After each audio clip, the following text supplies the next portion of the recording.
have joined the Antisocial Network. Yeah. Mask up, stay 6 feet apart. Yeah, Mhm. right. Yeah. Hi, welcome to YUH with Lisa, Phil, and Aaron. This week we have some guests. We have Sophia, who is joining us with Jeremy. And then we have the dad from Family Plot. And we have Harley. Welcome, everybody. And this week we are doing a somewhat of a Val Kilmer tribute. Each person on the podcast has picked a Val Kilmer movie that they love, or that, well, maybe not love, but their favorite Val Kilmer movie. He doesn't have to have been the star in the movie, but he has to have been in the movie. And they're going to talk about it for a minute. And then we'll vote. We'll take a little intermission and we'll vote, and we'll come up with a winner of the Felix in the Val Kilmer category.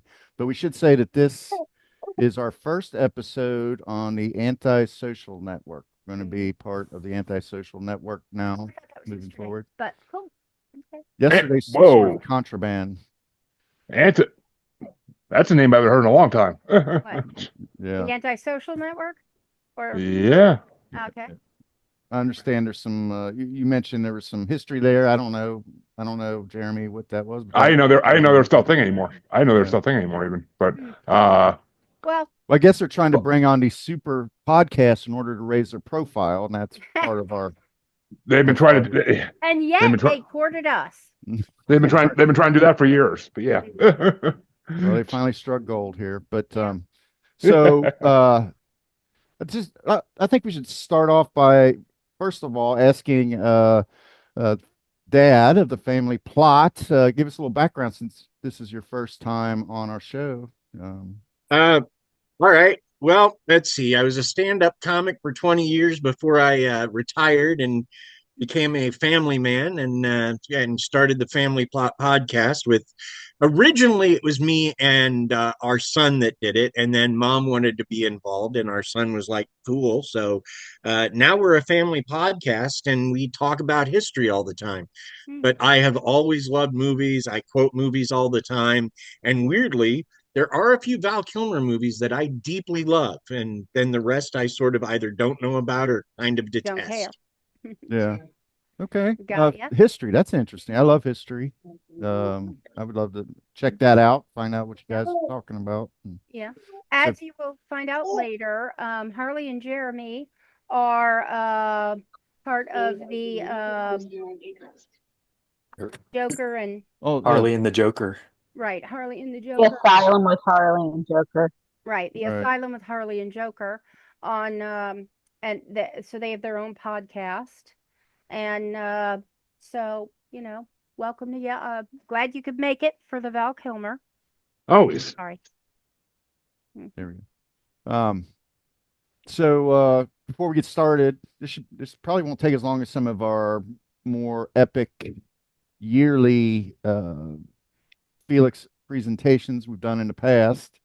But I would Yeah. like to make sure when we're done with this, when everybody submits their Movie. movie, there has to there's one movie that if it's not presented, I think we need to throw it into the mix. And I'll just withhold that because it may be presented, but I just want to make sure. We want to make sure the man. Okay, so I feel like Kilmer is sort of like the last or one of the last of a dying breed. You've got oh shit, man, here I go with my senior moments already. All right, so who's the guy? Harrison Ford, maybe? Harrison Ford, the guy who does Mission Impossible, Tom Tom Cruise. Cruise. Tom Cruise. Whose name does not The my Cruiser. It's like I begin to talking this shit already, waves out of my brain. But these John are Claude guys, Van John Claude Van Damme's writing that out right up there too. Yep. right? Sure he is. don't think so. Yeah, I mean they're great actors today, but the golden age of Hollywood was where you would take an actor and you would build him up. He would be a leading man, and he would create this body of work that would become iconic. That's kind of what Val Kilmer was part of.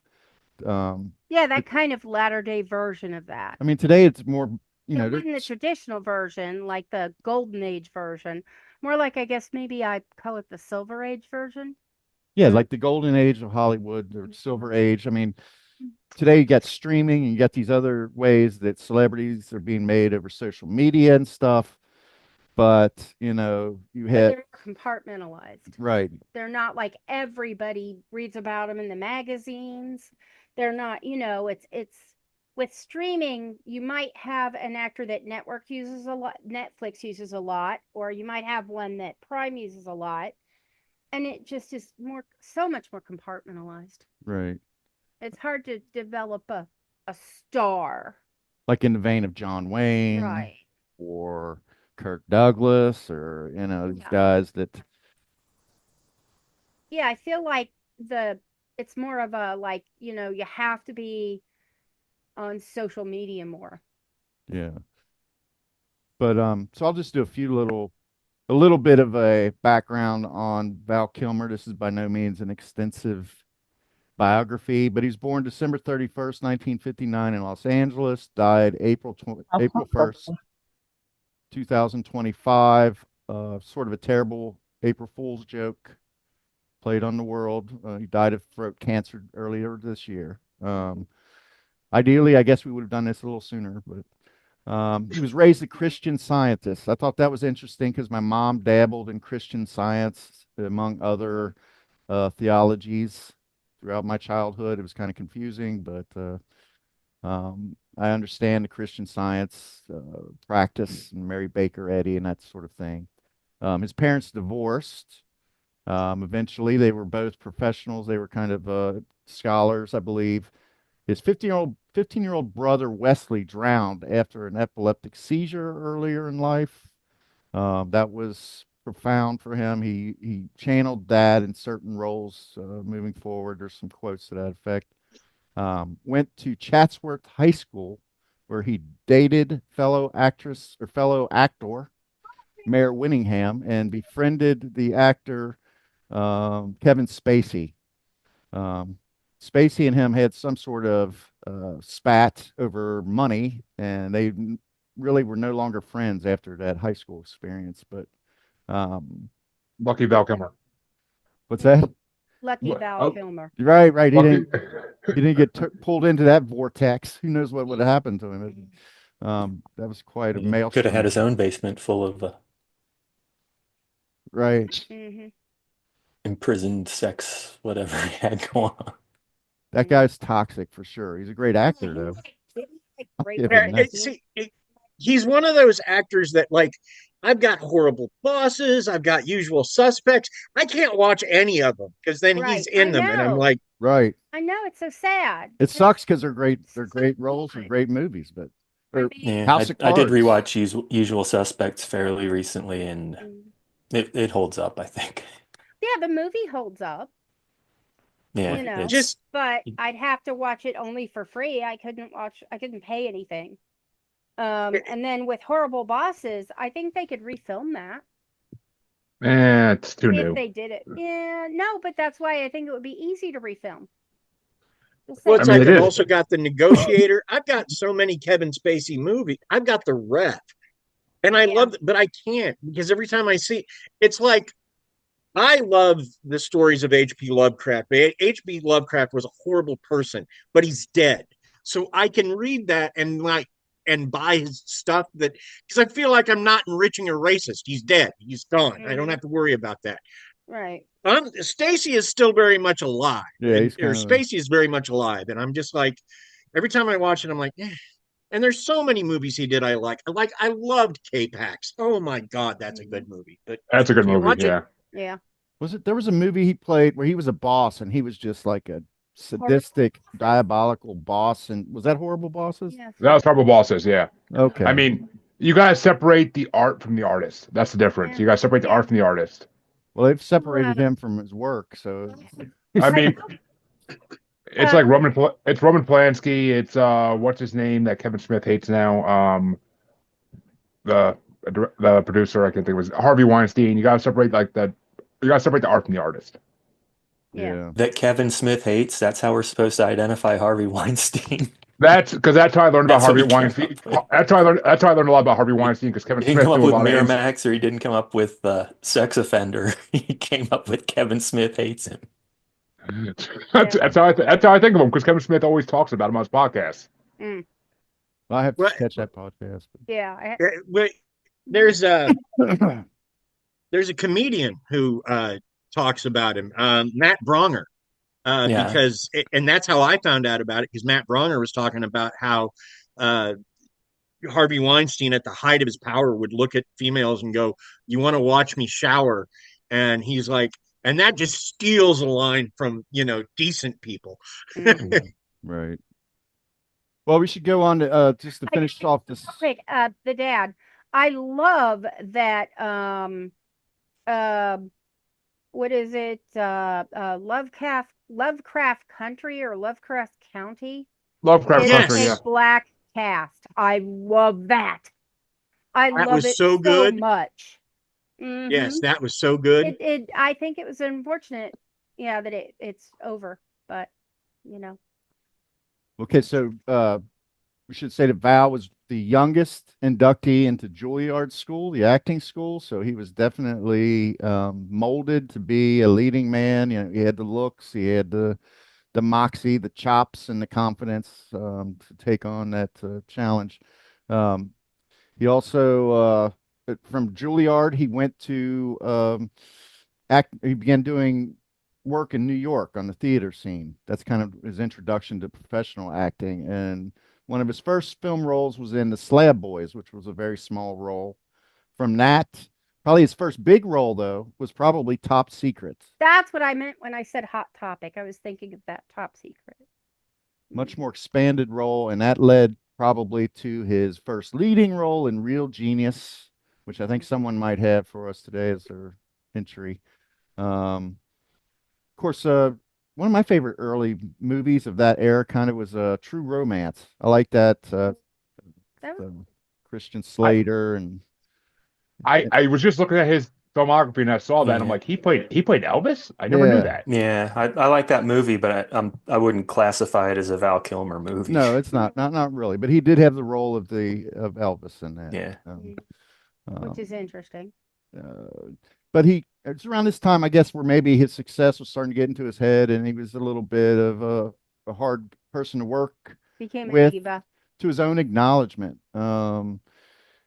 And he said something about this later in his memoir. He said, there are a lot of actors who are awful people, but nobody talks about them being awful because they've made billions or millions.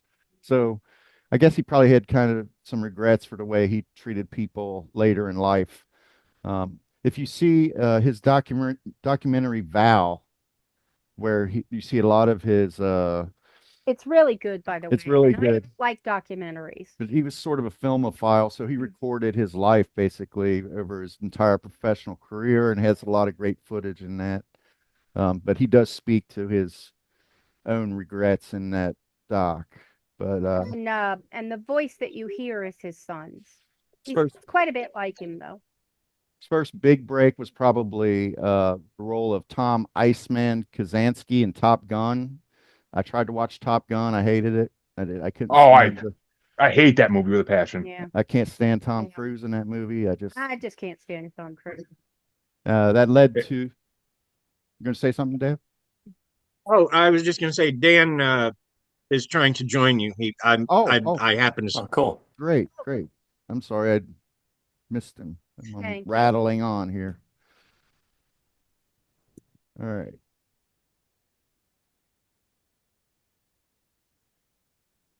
I just happen to have Facebook up behind my little camera screen here, so I saw him Appreciate it. saying, Cool.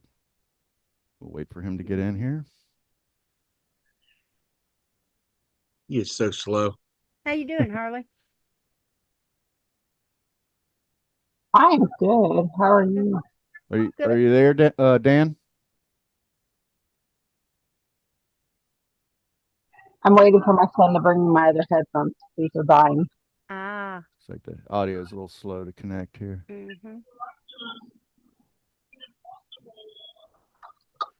I guess this little bio is dragging on because we're almost at a half hour.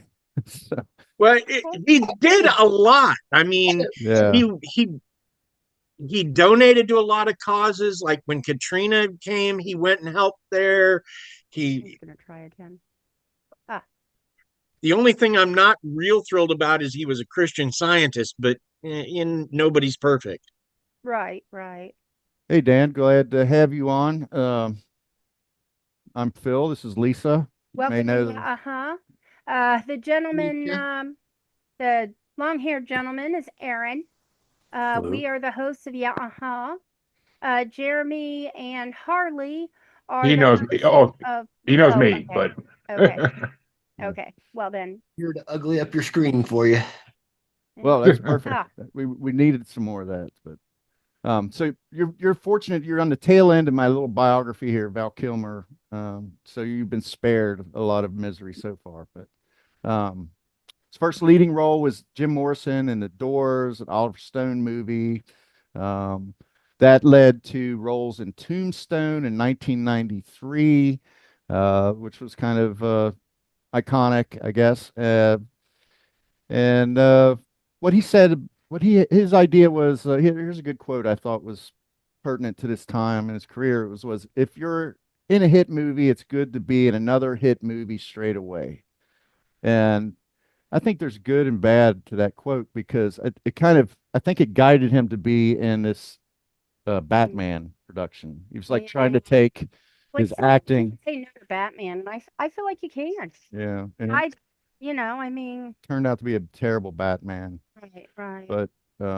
But he was not into it. And in fact, he turned down an opportunity to do it again, to do The Saint, which is kind of another non-memorable movie. I enjoyed The Saint though. Yeah. I thought it was good. I wouldn't say that I think his acting on that character was really. I felt like he really embodied the Saint. Okay. in Roger that movie. Moore? Maybe No, the Saint. maybe that's your Yeah. Val Kilmer in the Saint.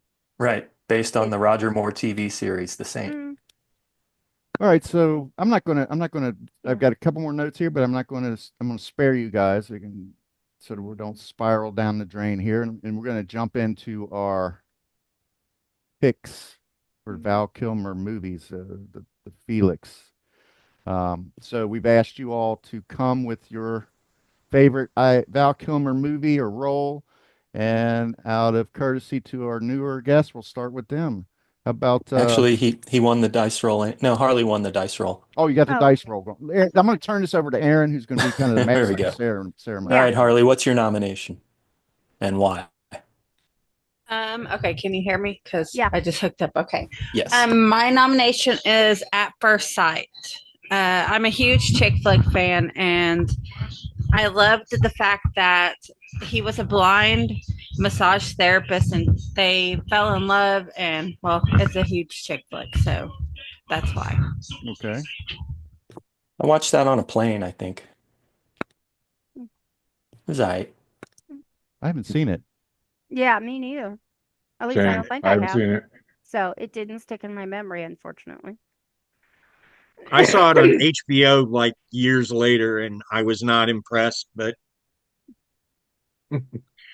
So sort of it a love also had story. Myra Sorvino, who's very hit and miss for me. So Yeah, she. Well, I mean, can I be had kind of- other ones too, like Well, the Jay and we'll Silent save Bob. we'll save them for honorable mentions.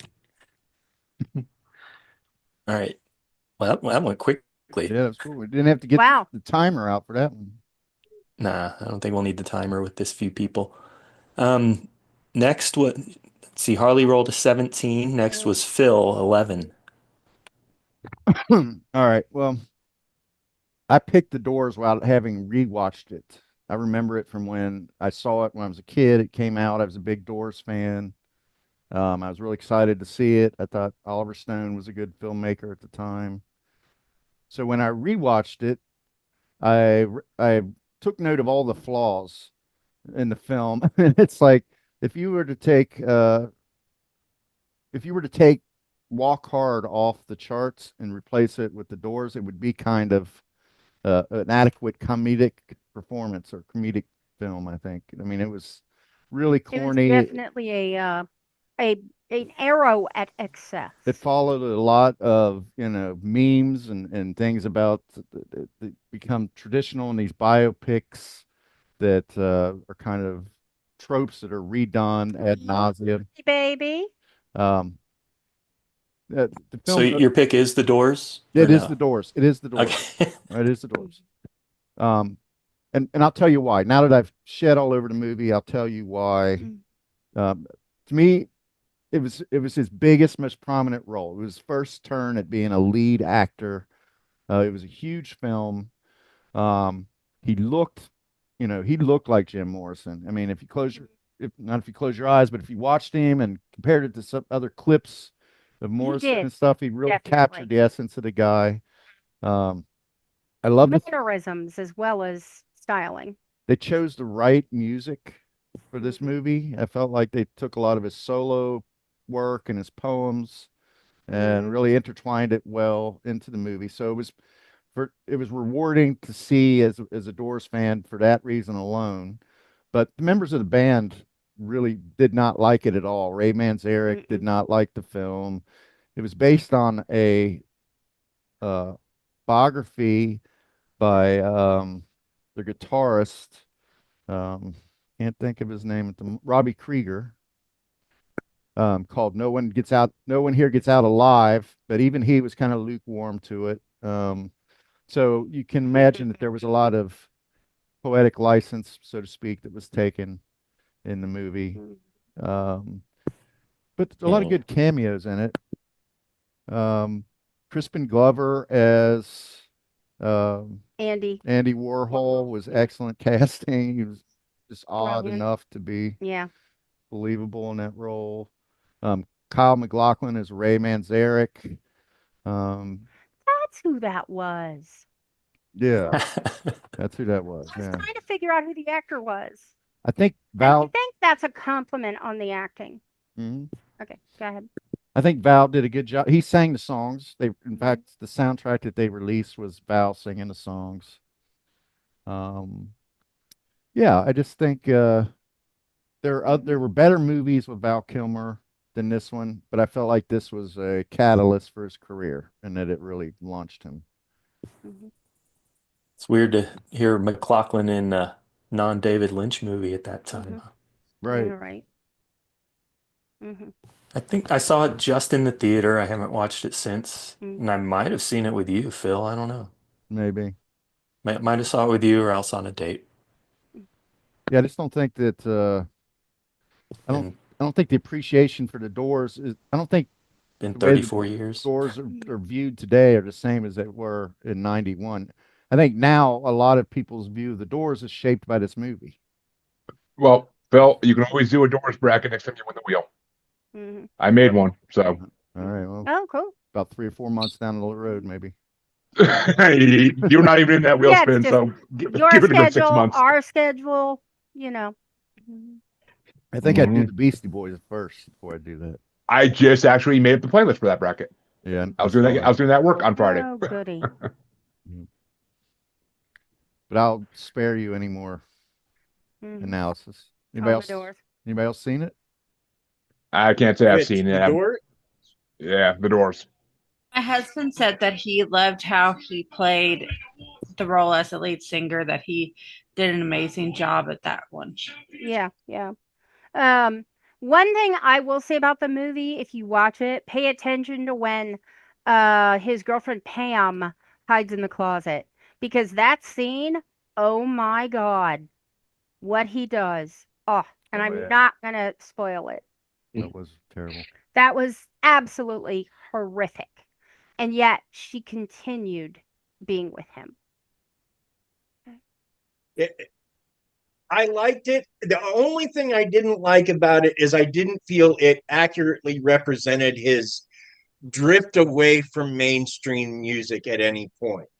Because, there was a point at which he was just like, I'm done. It's why he started getting fat, is because he didn't want to live that life anymore.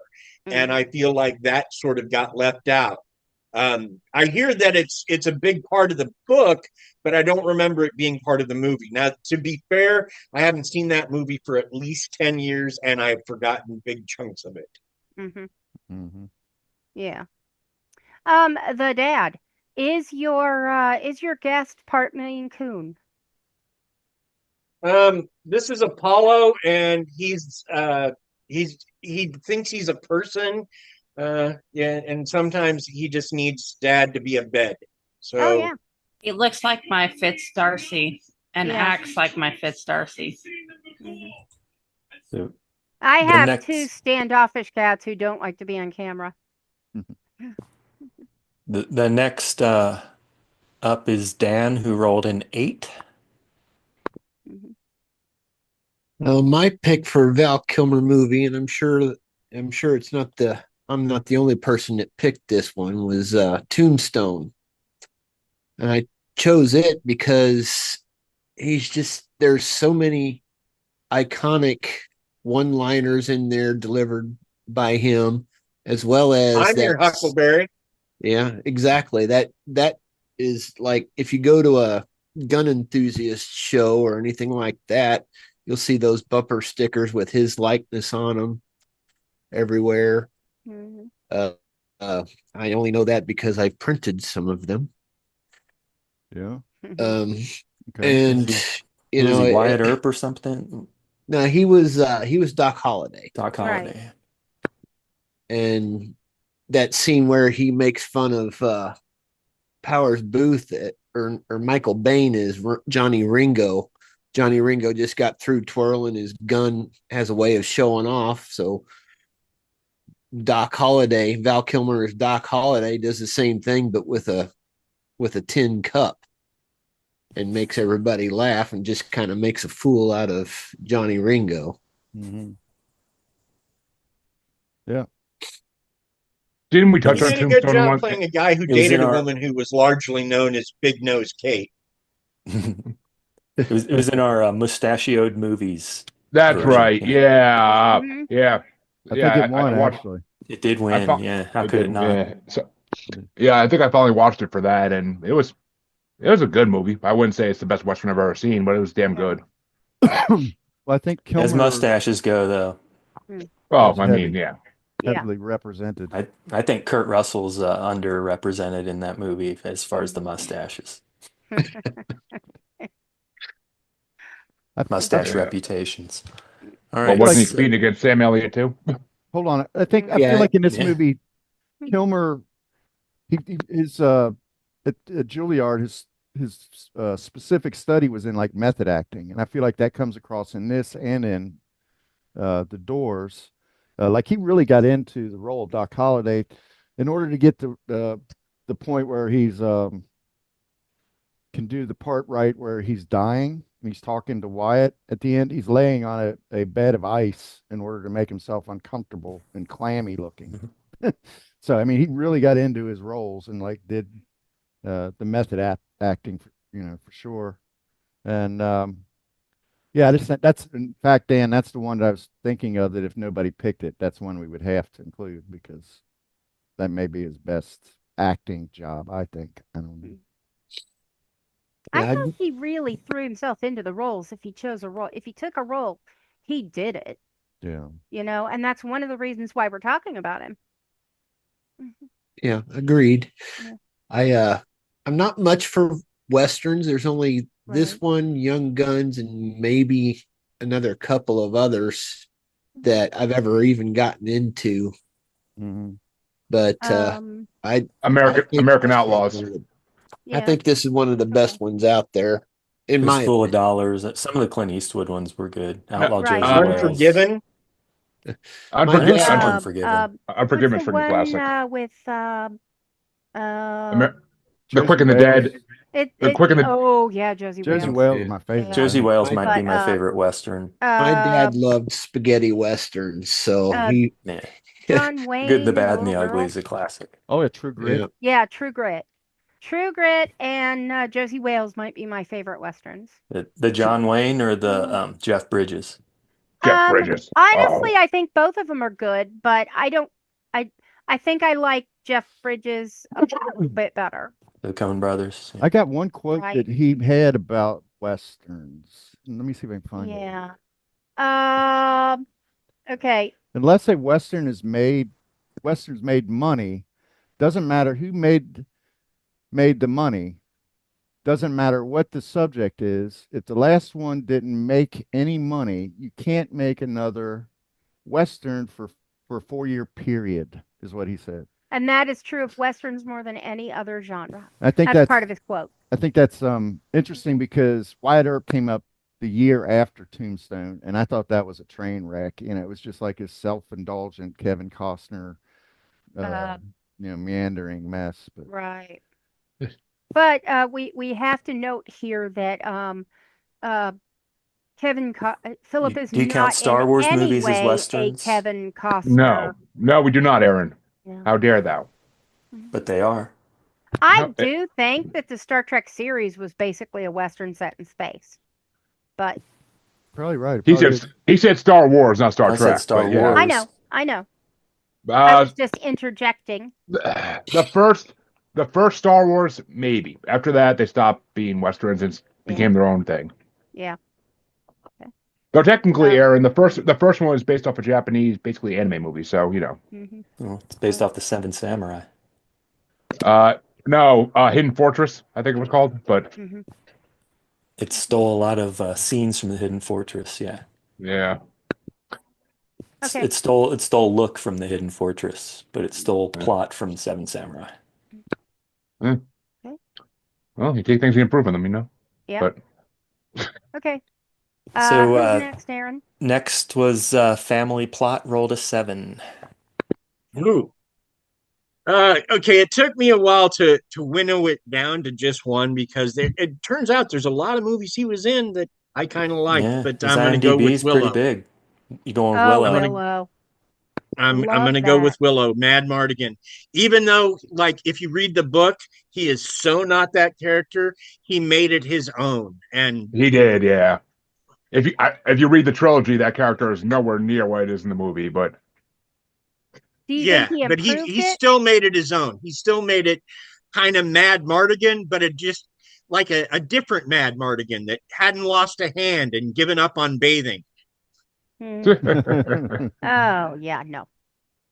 And And- I guess the reason for me is because he's not your traditional fantasy hero, right? He's not like solidly good and I'll do the right thing. He's kind of a Jerk. yeah, he's kind of an arrogant jerk, but Mhm.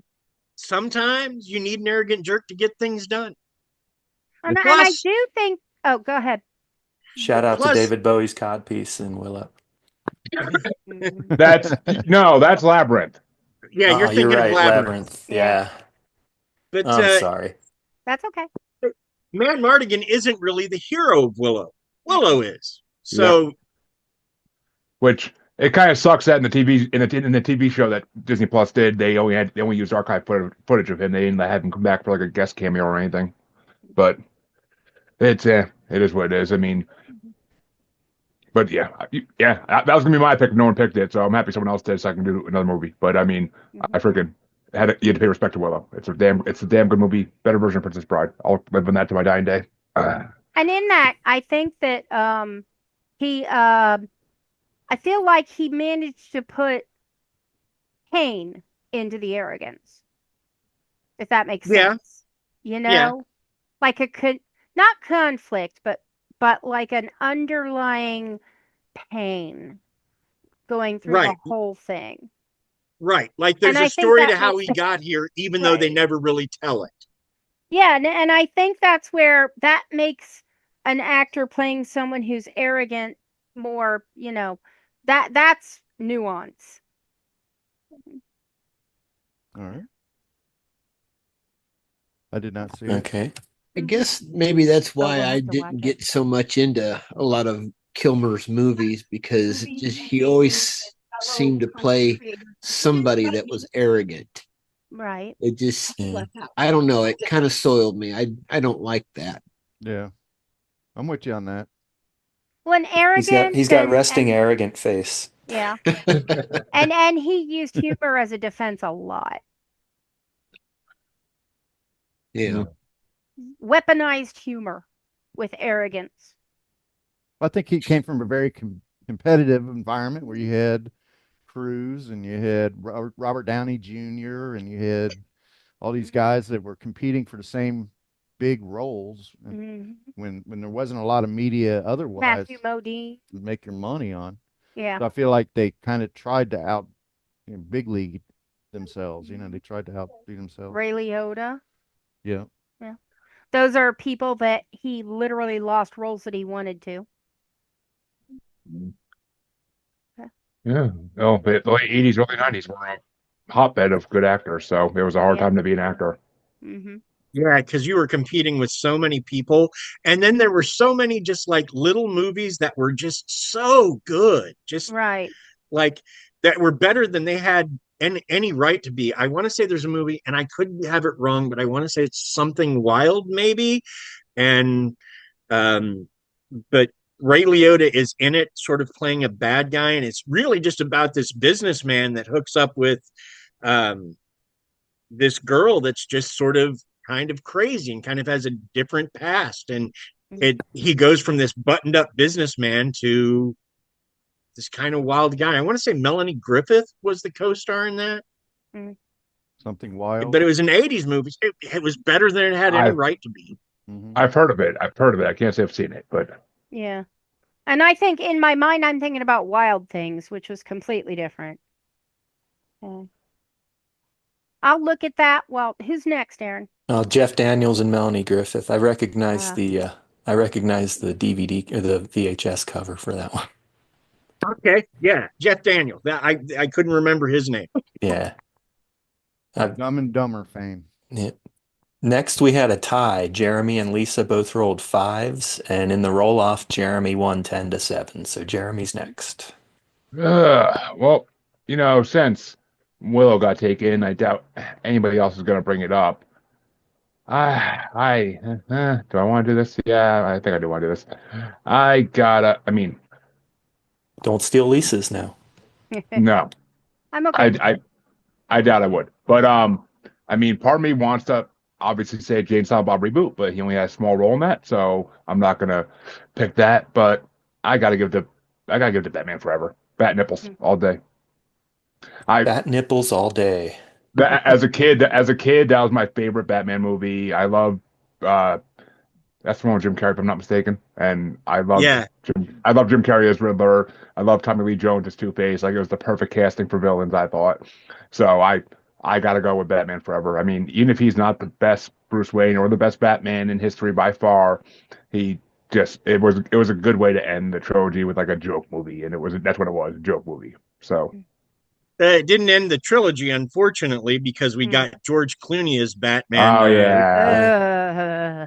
But I liked it. We got Robin I liked too that in that movie, one. but I didn't like it for Val Kilmer. I liked it for Tommy Lee Jones and Jim Carrey.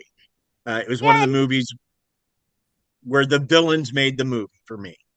Well, for me, Batman is always the straight man. The villains are what stand out. So, and I feel like Val Kilmer might have actually done, I don't think that he would have topped the best Joker ever, but I feel like he would have been a really good Joker. I think. And we gotta mention Nicole Kidman here too, because it's Nicole Kidman. Come on now, childhood crush right there. A lot of star power in that movie. I remember it came out. That was the buzz about it. Is it like Jim Carrey was like on top of his game, and Which one had Arnold in it? Was that the? That was the one before this. That was the fourth one with George Clooney. It was horrible. Oh yeah, it was the one after. Yeah. Who was the other villain? I forget who was with Arnold in that. Uma Thurman, Poison Ivy. Oh yeah, with the horrible Bane. Yeah. Okay. Yeah. And I do want to say that in Batman Forever, I think Jim Carrey should just play the Riddler. Yeah, it was practically typecasting. I mean, What? I want to see Jim Carrey as Joker. I'm not gonna lie. Jim Carrey I thought would be an amazing Yeah. Joker. Yeah. Jim stole the role from someone that I would have liked to see do it, but I don't Yeah. think he could have. I think he was too old at the time, and that's Robin Williams. Yeah. Yeah, he did steal that. I mean, see, I that was before 1 Hour Photo, so I couldn't see Robin Williams doing it at that point. But I mean, once I saw 1 Hour Photo, I was Oh, like, 1 hour okay. photo. I was like, okay, maybe Robin we Williams got to could do play Robin that. Williams movies. He was creepy in the best sense of the word. And one. Oh my God, That so was- good. That was I so will we good. totally need to be do in on Robin Robin Williams Williams. He's movies. my favorite. Mm. Oh, I think Robin Williams would be one of the most competitive freaking things we've ever done because so many people want to pick the same movies. But Right, And right. well, And that's and my okay. favorite movie by his, I can tell you right now, is Death to Smoochie. That Yeah. movie was so classic. wonderful. See, Classic. now I haven't seen. Oh, I have to watch. Yeah, I've was- been meaning to watch that. Gotta say though, he was a notorious joke thief, wasn't he? Yep, as a stand-up comic, he was. In fact, there's a legend, and I was never able. I spent 20 years as a stand-up comic. I was never able to verify it, but I heard it from a lot of people who claimed to be there at the time. That there was another Robin at the time, the guy that did Bebe's Kids, and I can't remember his last name to save my life right at the off the top of my head. But he was in a club. In fact, it was Mitzi Shore's Yeah, club, Comedy and I Store. can't. Yeah, the Comedy Store. Thank you. And he was there, and he did this guy one of this guy's bits, and this guy was a big guy, and he found Robin backstage, and he grabbed him by the throat and slammed him against the wall. Robin Harris, thank you. He slammed Robin Harris, slammed Robin Williams up against the wall and said, "I heard you've been doing my jokes, MFer." And Robin slipped him $100 bill and said, "Call it rent." Wow. And They used to From have like a talking code to- word when Robin Williams would come in, and all the comedians would like, know to not do their best stuff because he's there and he'd steal it. Oh, But- that's sad. But according to Bobcat Goldthwait, who was his best friend and who I've worked with multiple times, I love Bobcat. I Bobcat's love a great Bobcat's guy. movies.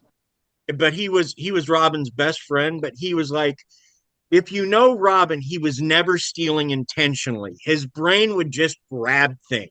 Yeah. He did a lot of improv, a lot like he had a base idea, but and a lot of times it was stuff he saw. It was never anything he meant to do. It was just like his Stream of brain was conscious. always just looking for the next funny thing to pull in. And he Robined it. Yeah. You know? Yeah. Yeah. I'm gonna say he Robin. I'm gonna Oh, coin that yeah. word, Robined. I mean, they say that Disney always said they had like 4 hours of footage of just the opening scene of Aladdin because him behind the freaking booth and the salesman booth was like he just came up with so much different stuff, grabbing different objects on the table in front of him that like they have 4 hours of footage of him just doing that. Like it's amazing. Mm-hmm. But he's just like stream of conscience. I can almost see where he might just grab something that he vaguely remembered having heard, and then, but not to make. I know it's a huge offense, right? I mean, if you're a comedian, right, Dad? So it's a huge offense. I was. If you do It's it better. tough. It's tough to forgive him for something like that in one sense, but he's such a likable or such a charismatic character that. And he was an amazing actor. There's so So many good. movies he did that I deeply enjoy. Mm-hmm. I don't think he there's ever one- did. I can't think of a bad movie he ever did really. Mm-mm. There's not really a movie I can ever call a bad movie he did. Mm-mm. Maybe that should be our next one. Yeah, definitely.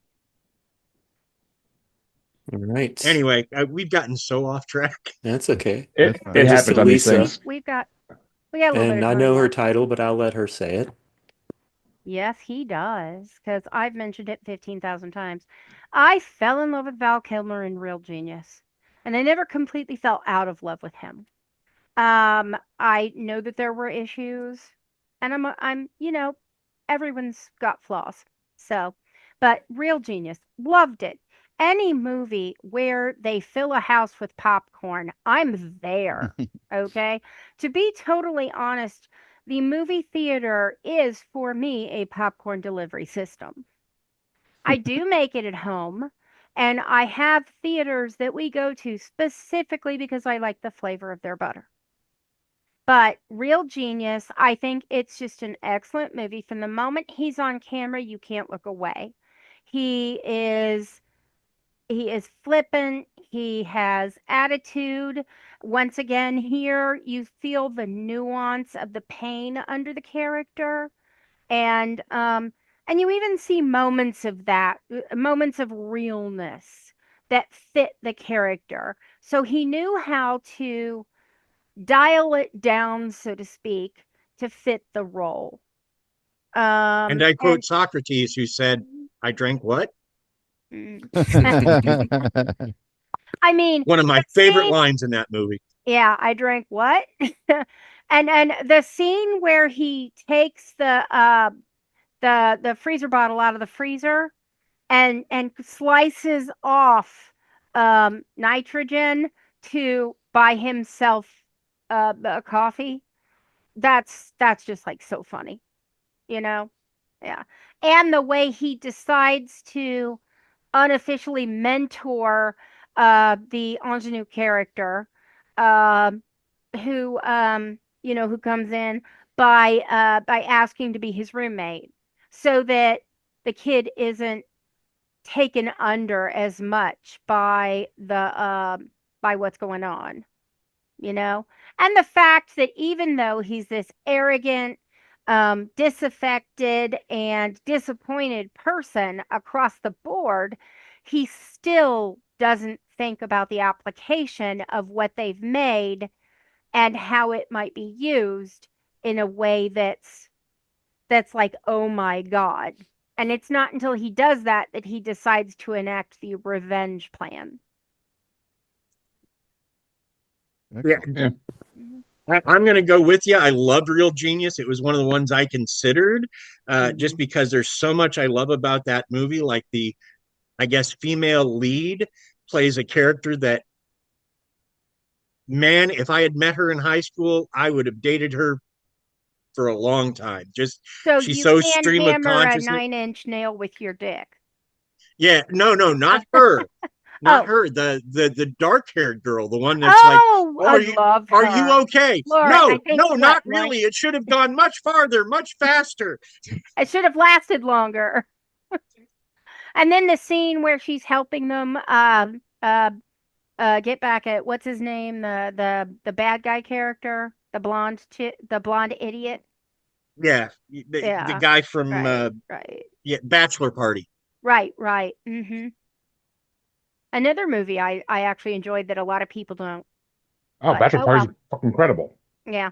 That Well, Tom I'm not Hanks? surprised you like Yeah, it, Tom Yeah. Hanks. Jeremy. Yeah. I But haven't seen it for since it the came out. reason that you like it, a lot of the people that I know found it to be somewhat offensive. The dead donkey. That's the best part. Right.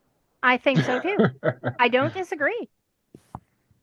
Okay. In fact, I think the donkey scenes in Kevin Smith's movie It's better. were a tribute to, Oh, kind of like I'm a callback, a reference, I- if you will. I'm pretty sure Kevin Smith has said that in interviews that it is a callback Yeah. and Oh, a okay. reference to it. I just I mean, thought that. I've never seen an interview where he said that. But Kevin Smith's cool. he's a freaking film lover. He pays Oh, tribute to any Oh, film yeah. he watched growing up. So Yeah, he does a ton of homages in his movies. Right. Just like Clerks? well no, our favorite director. Tarantino? Yeah, Tarantino.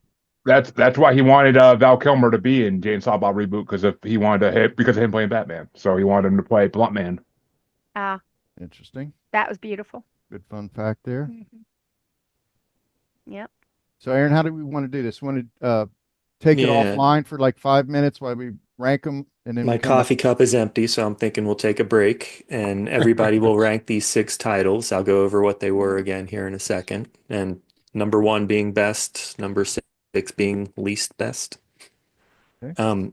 First we had Harley with At First Sight and Phil with The Doors. Dan with Tombstone.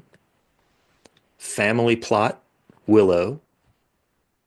Jeremy, Batman Forever, and Lisa, Real Genius. Real Genius. Tingus? Teengus. Uncle Baby Billy. All right, so yeah, take as long as it takes for people to rank those 6 titles, All right. and we will pick it back up. We'll check back in about 5 minutes. Yeah.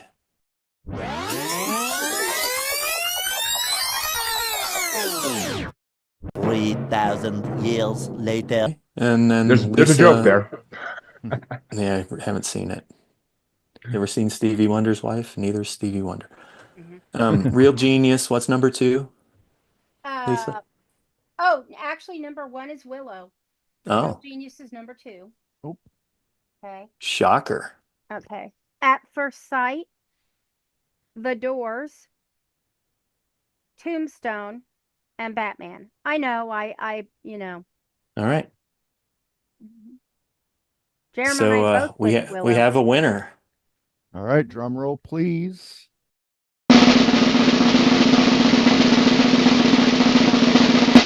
And it Felix. is Willow.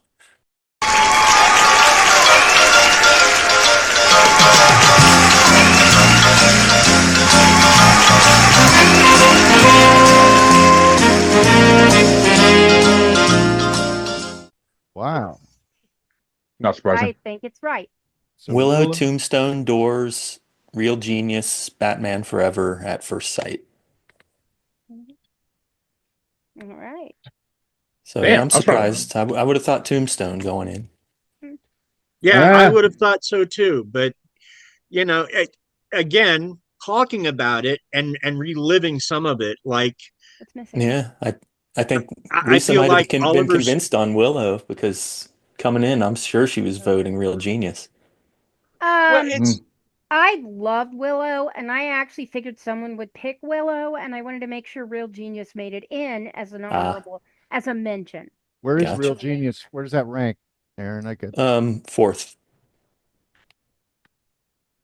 Okay. So what's the rankings again? Because he's trying to get it Willow right. has 25 points. It's first place votes there's 6 of you, so it got 6 points. Second place 5, last place 1. Willow got 25, Tombstone 23, The Doors 22, Real Genius 20, Batman Forever 19, At First Sight 17. So it was pretty tight. Yeah. Well, it's only 6 movies. Mhm. It's a little. But one of them could have been, 35 It's- points, and one of them could have been right. 6. Would love for you gentlemen to join us on the on one of the. What we do is we look at the top 100 movies of the year of a certain year, and you pick your favorite movie, and then however many people show up on the podcast, just like today, will you Yeah, it's the rate same right? it's You the do same the ranking. system. It's just Right. movies We instead. do- No, right. this is movies. Right. It's but the movies Yeah. of the year. We And started when we do in- an album, we do this with the Right. tracks. So I think what year would we be up to if we decide to do it again? 1988 is next, I Okay. believe. Yeah. Aaron My likes birthday to year. give every movie on the list a shot. Yeah, well, it's not just the top 100, but Right, it's right. anything released in the US Yeah, in okay, well, yeah, in the 88. year. Right.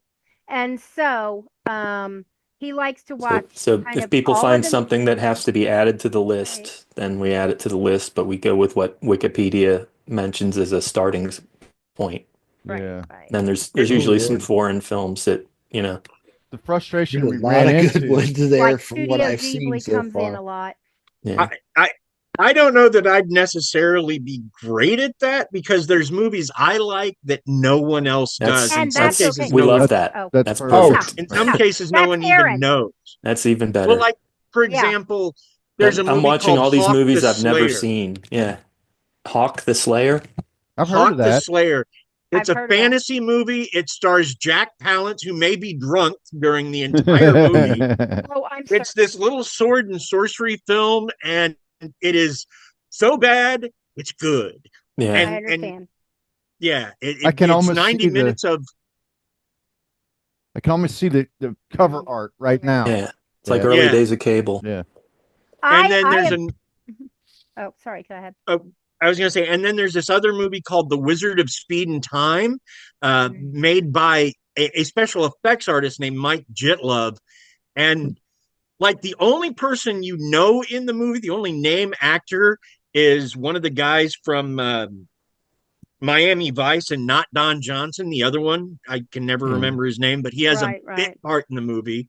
But like this whole movie is literally the story of how this guy like became kind of a special effects artist, and it's a comedy, but it's full of like these weird special effects scenes that actually have a place in the movie, and it's just like, and the ads for it are just amazing because you'll catch I caught the ad on, I forget what, but like shot on the same film stock as Roger Rabbit, and you're like, wait, that means nothing, but it's still such a good little movie, available on YouTube.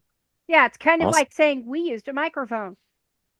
Yeah. Well, the frustration what's level what's that show where I watched it with you a long time ago. It was a PI who lived in a world where everybody had magic skills except him. Cast a Deadly Spell.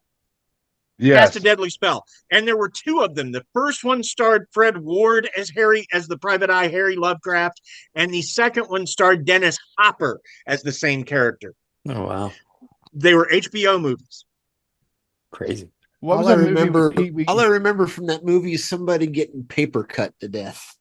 What was that Pee Wee Herman movie? Ouch. It wasn't a Pee Wee Herman movie, but it had they were all these superheroes, and Pee Wee Herman Mystery Men. Mystery Men. Yeah. Mystery Men. Oh, classic 90s movie. He had no powers. I would totally bring that.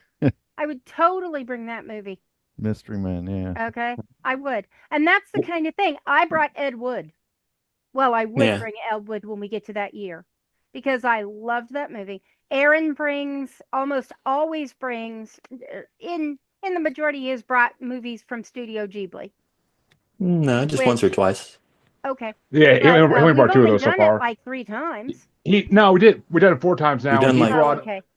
He's done Studio. We've done 5: 83, 84, 85, 86, and 87. Oh, okay. True. Yeah, and he even brings Studio Ghibli, if only for Kiki's Delivery Service. I love that movie. He brought that, or I watched that for something. And we didn't have that one yet. Oh no, I watched that for something else. I know what it was now. We had Nausicaa and whatever the next one was. The pirate ship one, the one with the ship that flies. Castle in the Sky? Yeah, Castle in the Sky, yeah. No. Well, was it? Yeah, it was Castle. Yeah, Aaron brought because he talked about Cloris Leachman doing the voicing in the American version. Yeah. Yeah. That was Here was the frustrating part of that is we had it was really fun because we have a huge channel where people were nominating movies, so we'd get a queue of like 30 movies, and then 6 people show up. Yeah. Right. Like 6 people commit, and so we're watching all these movies that people are throwing out there against the wall. It's like, come on, man, come on the show and defend your movie. And I are watching the 30 movies that have been nominated. So it was a great chat. It was a great chat room, or it is a great chat room, but it doesn't translate into the podcast. What we're doing here is like kind of a shortcut. It's like a 6 month in advance announcement that we would need to schedule a date for 6 months out. Yeah. And for everybody to watch all the movies. And what was that? All the movies they feel like they ought to watch. The one set in, was it Serbia? With the little kid looking for his friend? It was in Iran. Oh, where's the friend's house? Yeah, where's my friend's house? I just got notified this week on Letterboxd that it just got available for rent on Amazon finally. Oh, cool. It reminds me of this one movie I saw, I want to say early 90s, but it was about a group of punks called the TR, Totally Rejected, and they were living in this house, and it was such a good little movie. Might have been 80s, because in our high school there was a small, quote, gang that called themselves the TRs, right, Phil? Yeah, I think so. John Baglian and... Yeah, they were the TRs, and the other ones were... Hitler Youth? The Hitler Youth, that's right. Yeah. Oh, that's lovely. Yeah, but and I wish I could, but there's a song in that movie called Richard Hung Himself, and it's a punk song, and it reached me at the time I saw it. And part of that is we had a friend who watched it with us, and like her best friend had killed themselves at one point. So when that scene came up, she just broke.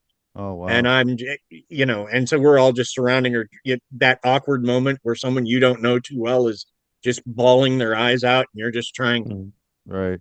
It'll be okay. I don't know why. Can I go get a drink or something? This is awkward. Yeah. Google says it's a song by Slayer. Oh, that makes sense. No, it wasn't Slayer in the movie. Oh, okay. They probably redid it. Slayer redoes a lot of things. They're Slayer. Yeah. Well, all right. Well, this has been Oh, fantastic. do we have honorable mentions for Val Oh Kilmer? yeah, yes. Lay it on us. Mine was the Jay and Silent Bob reboot, where he played the reboot Blunt Man, and the Prince of Egypt, because he voiced Moses in the Prince of Egypt, and that's like, and God. And God, and there were I had so many memories growing up with the Prince of Egypt. Yeah.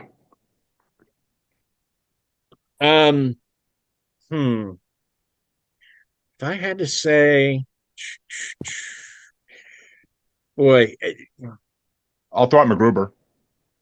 Yeah, MacGruber. he was good in that. He was great in MacGruber. Love that movie. That's the thing. Even in a somewhat bad movie or an iffy movie, he's still the watchable part. I mean, the fact that movie had so many WWF wrestlers at the time in it, and they all died in one scene, that made the funniest movie ever.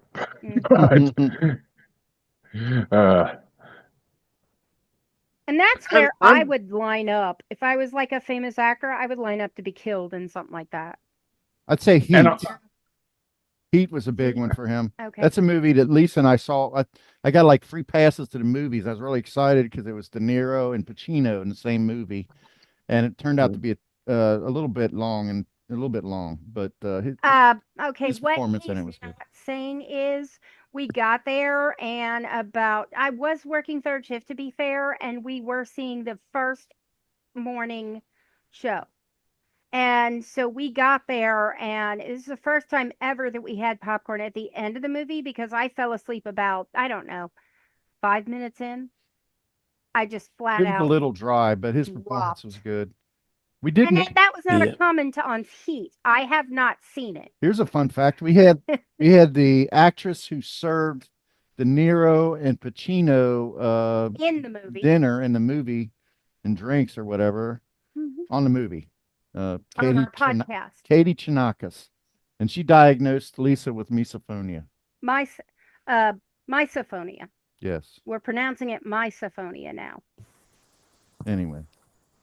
I'm going to go. I'll mention Island of Dr. Moreau, which was a horrible movie. Oh, absolutely horrible. Unwatchable. But Val gave a great performance. It's just lost. That the script was horrible, the direction, but Val did his best with it. God bless him. And there are movies like that. Like there's one called Wagons East that horrible. John Candy does his best with it, and you can see it. That he tries. Yeah. There is a movie called Wagons West or Women West, something like that, where women are going west to be brides, and that is really good. I have to find out the actual name of that movie.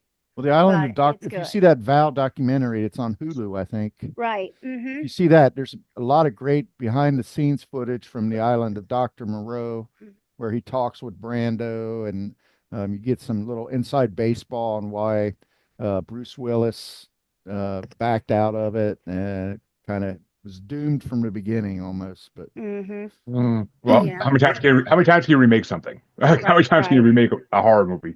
Like it's, and especially since none of them have been that good. Simpsons did it best. Simpsons did it best in a Treehouse of Horror. Yeah, that was good. And then just because it's based on actual historical events, The Ghost in the Darkness. Mm. I liked that. Mhm. But I mean, it's based off the Savo man-eaters, and you can go to the Chicago Museum and see their skeletons and their skin reunited because they'd been used as rugs for a very long time. Mm. But yeah, it's just based on a true story, and it's a story we've covered, so I have to mention it. It's got its issues, but yeah. Yeah. All All right. right.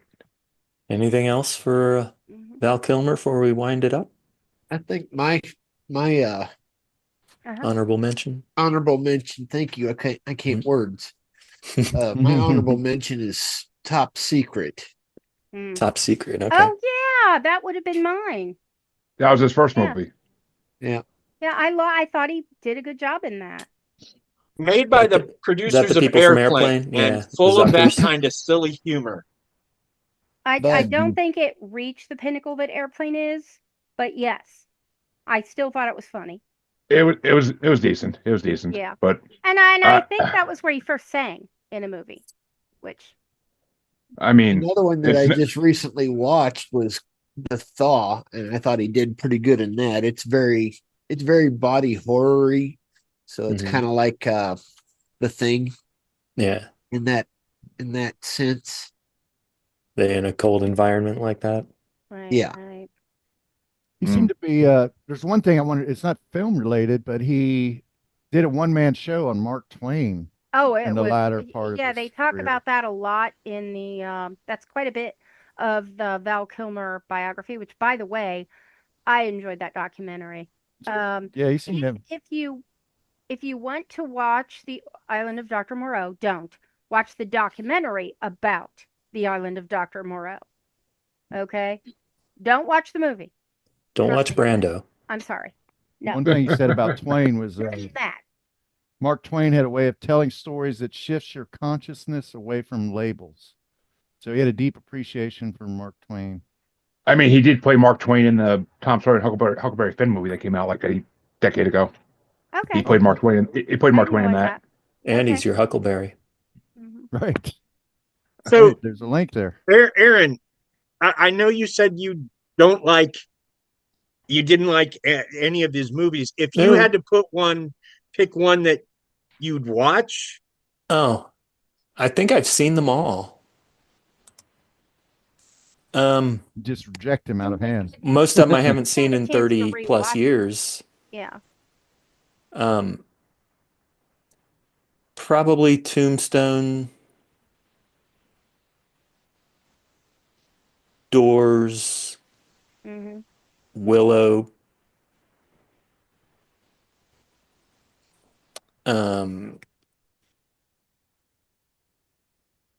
At First Sight. Then it's a toss-up. Batman Forever, Real Genius. I don't know. hmm But then that would screw up the whole rankings and we'd have to do the show. I Yeah, think no, I'm, Willow and Tombstone would still be right up there. They yeah, might He's have ju- maybe would have switched places, but He's it hypothesizing. would That's be all he's doing. close. No, Right, Yeah. that's right. cool. yeah. He asked, so Right. Right. right. No, But no, it's- we appreciate Oh, your very good it's question. weird that I happened to see At First Sight on a plane. Yeah. Mhm. Yeah. All right, I think that's gonna wrap it up. Go around and tell everybody where we can find you, any social media handles and whatnot. Family Plot, you want to go first? sure. Well, our podcast is available any place you get your podcasts. We're all over that. But you can also find us as plot_family on Twitter. You can find us at Family Plot on Blue Sky and Threads and Instagram. Heck, you can even find a Family Plot board on Pinterest. If you go to my Pinterest, Dean Bose, that last name is spelled Boese. It's German. It was originally spelled with two S's, and it means naughty, evil, bad, or crazy. So that says something about my ancestors. I'm not sure if it says anything good, but it says something. And yeah, I think that covers All right, all the places you might find us. excellent. Thank you. Jeremy, where can they find you? You can find me on Facebook as Squatchy Largefoot. He likes to broadcast my stuff out. A bipedal Sasquatch that learned how to speak from Arcturians. You can find me on X and the Gram as that Juggalo Bastard. You can find me on YouTube as Paranormal the New Normal or Maniacal Musings. Paranormal, the New Normal, or Yes. Maniacal Music Musings. If people needed that slowed down. All right. I'm used to saying it fast. Yeah, Harley, how about you? Well, you can find me on the Asylum with Harley and Joker, which is on all major sites: Facebook, Instagram, YouTube, TikTok, all of it, or the Mod Squad Network. Cool. Dan, where can we find you? You can find me on most socials as Dan B. Fierce or some derivative of that. I think on Twitter it's Dan B. Fierce 1 or something like that. Okay. And you can also find my books at www.danbyfiercebooks.com. And That's I have a link tree. DANBYFIERCE. No, DANB. Okay. Dan B. Fierce. Fierce. FIERCE. RCE. Okay. Dan, the letter B, Fierce. Yes. There we go. Related to Sasha Fierce? Then Oh, okay. yeah, I think that's that pretty much all my Sasha Fierce socials. is a stage name. Yeah. All right. Well, that wraps it up. I've got a round of golf to play. All right. And I'll see you guys around. Thanks for joining us.